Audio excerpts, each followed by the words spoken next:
Hello and welcome to the CPE Link demonstration of the Texas Continuing Professional Education Requirements for CPAs. I'm Janae Fletcher and I'll be hosting the presentation.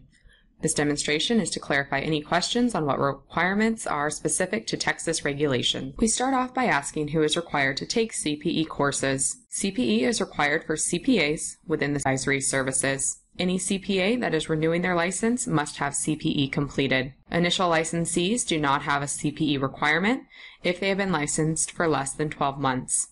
The first licensing period begins on the date of certification and ends with the last day of the licensee's birth month. Now that we know who needs CPE, we need to know what Texas requires for their CPAs. In Texas, CPE reporting is based on your birth month, so you report on the last day of your birth month annually. 120 CPE hours are required over a 3-year rolling cycle, meaning that you report each year you are in as well as the previous 2 years. There is a minimum of 20 CPE credits to be done annually and also a maximum of 60 CPE credits in non-technical subject areas. Every 2 years, it is required to have 4 hours of ethics to complete. I mentioned on the previous slide that there is a maximum to the amount of non-technical credit hours allowed within Texas's rules and regulations for CPE. Non-technical credit is considered to be administrative practices, behavioral ethics, any type of business law, management or organization practices, communication skills, economics, finance, marketing, human resources, or math. Anything that really relates to your overall personal development that isn't technical, like tax, auditing, or CPE of that nature. Texas does allow for several different means of CPE activities to report. By teaching a college-level course or formal CPE program, you can receive credit for yourself, but that is limited to 60 hours of your total CPE and 20 hours annually.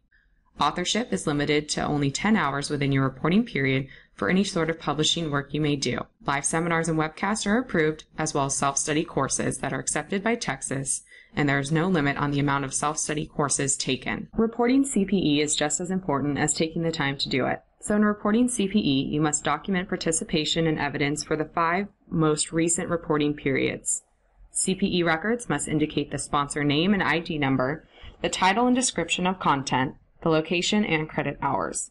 If you fail to report the minimum requirements, you can be subject to disciplinary action by the board. However, the state board does make this process easy since you can report online. So over these rolling 3 years of completing different CPE courses and having to report annually, it's very important to have a means of tracking this information. For this reason, CPEcompliance.com has built in the Compliance Manager feature into their system for tracking these records. Compliance Manager actively monitors deadlines and mandatory subject requirements based on what type of license or licenses you have. It is updated regularly for all states as well as other professional licenses.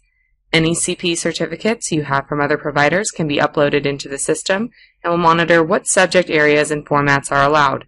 Each month, Compliance Manager will send you updates on your progress to completing your CPE requirement. We will now move into the Compliance Manager on the CPEcompliance.com website.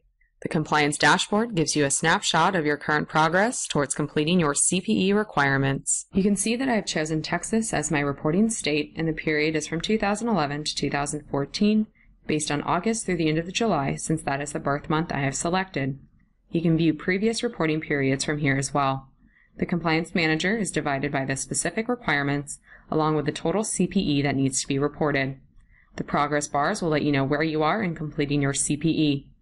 You can see in this case I have completed the 20-hour annual minimum in the past 2 years and have the 120-hour requirement for total CPE. However, I still have to complete the 20-hour minimum for year 3 to stay compliant. Compliance Manager specifically shows you where your deficits are within each subject area, like here with the ethics category. When you see that there is a deficit, you can click on the Get Credit button to take you to available self-study and webcast courses appropriate for that subject area. Also, by clicking on each subject area, you can see which courses you have taken that qualify for that requirement. CPE Link courses are automatically listed in the Compliance Manager, but you can also upload external CPE records.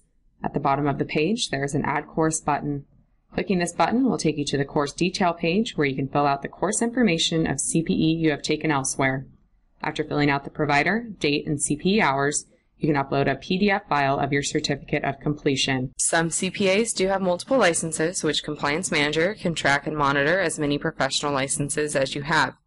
Next to the state requirement area, you can click on Add License to input any other state or professional licenses you have, like Enrolled Agent or AICPA membership.